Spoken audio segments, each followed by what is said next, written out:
My client is a single marketing executive who lives in a space just over 600 square feet. She wanted to create a space that was warm and inviting, but definitely with a feminine touch. The design concept was to be light, fresh, airy, but also yet refined. We had a decent budget to work with, but we tried not to go overboard. So making smart decisions about things that are from a big box store versus things that you can customize and spend a little bit more money. The overall space had great bones. They had what looks like oak flooring. They added a brick accent wall to give that nod to an older style. I think the main thing in smaller spaces is that you want to maximize every piece that you put in. So I decided to opt for a big box storage TV cabinet where she puts her crock pot and she puts her cake trays, and then she also puts her communications boxes, etc. This sofa, it's a sleeper sofa, and that was the big thing. She has, I think, 5 siblings, so when her siblings come over to stay, not all 5 at once, but when her siblings, 1 or 2 of them come to stay, they actually have a place to sleep.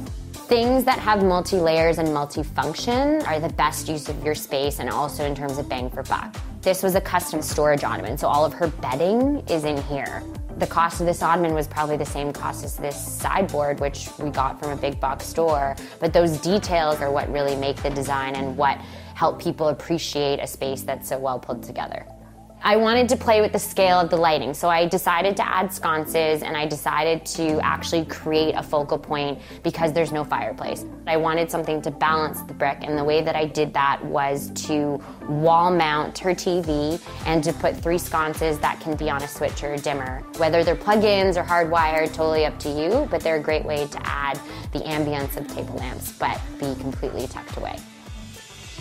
The bedroom is one of my favorite girly, textural, feminine spaces that I've ever designed. We got a massive headboard that has diamond tufting on it in a white linen. To me, it just screams luxurious and pretty. Women have a lot of clothes, and she is of no exception. And because we had the space and she's one person, we didn't need to fit a king-size bed. So the benefit was that we got a queen-size bed, but then we got 2 dressers. And I think that's a great function for a bedroom where you're a single person and you just need more storage. I think in this day and age, small spaces are the norm.